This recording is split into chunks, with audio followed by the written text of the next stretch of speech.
আসসালামু আলাইকুম। আমি ডাক্তার মোহাম্মদ আব্দুল্লাহ মামুন, কনসালটেন্ট মেডিসিন বিভাগ, reverend Abdul Wadud memorial hospital. আমরা আজকে যে বিষয় নিয়ে আলাপ করব সেটি হলো হিট স্ট্রোক। বিশেষ করে সূর্যের প্রচণ্ড তাপে যদি কখনো মানুষের শরীরের তাপমাত্রা নর্মালের থেকে অত্যাধিক বেড়ে যায়, তখন মানুষ অসুস্থ হয়ে পড়ে, মানুষ জ্ঞান হারায়। সেজন্য এটাকে হিট স্ট্রোক বলা হয়। এটি একটি মেডিকেল ইমার্জেন্সি, কারণ অনেক সময় এতে মানুষের মৃত্যু হতে পারে। হিট স্ট্রোকের লক্ষণসমূহ আমরা কি দেখে বুঝতে পারবো? প্রথম, রোগীর শরীরের তাপমাত্রা অনেক বেড়ে যাবে। একজন স্বাভাবিক মানুষের normal body temperature 98 to 99 degree Fahrenheit. এই ক্ষেত্রে পেশেন্টের তাপমাত্রা 104 ডিগ্রি বা তার থেকেও বেশি হতে পারে। রোগীর হার্ট রেট অনেক বেড়ে যাবে, বুক ধড়ফড় করবে, রোগীর শ্বাসকষ্ট হবে, তার শ্বাস প্রশ্বাস অনেক ঘন ঘন হবে, রোগীর প্রচণ্ড মাথা ব্যথা হতে পারে, এমনকি বমি হতে পারে। কিছু কিছু ক্ষেত্রে রোগীর খিঁচুনি হয় এবং রোগী জ্ঞান হারায়।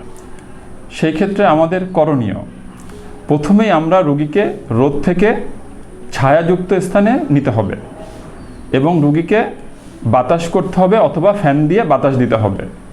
রোগীর গায়ে যে অতিরিক্ত কাপড় সেগুলো আমাদেরকে খুলে ফেলতে হবে।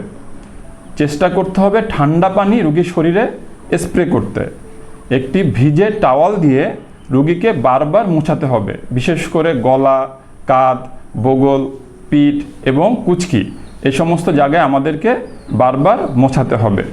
রোগীর যদি জ্ঞান থাকে তাহলে রোগীকে পানি খেতে দিতে হবে, কিন্তু রোগীর যদি জ্ঞান না থাকে তাহলে অবশ্যই জরুরি ভিত্তিতে নিকটস্থ হাসপাতালে রোগীকে নিয়ে আসতে হবে। কি করা যাবে না? নাপা বা প্যারাসিটামল জাতীয় কোনো ওষুধ দেয়া যাবে না। ব্যথানাশক যেমন অ্যাসপিরিন বা ডাইক্লোফেনাক বা আইবুপ্রোফেন, এই জাতীয় কোনো ওষুধ রোগীকে দেয়া যাবে না। দিলে কি হতে পারে? রোগীর অর্গান ড্যামেজ হয়ে রোগী আরও খারাপ হয়ে যাবে।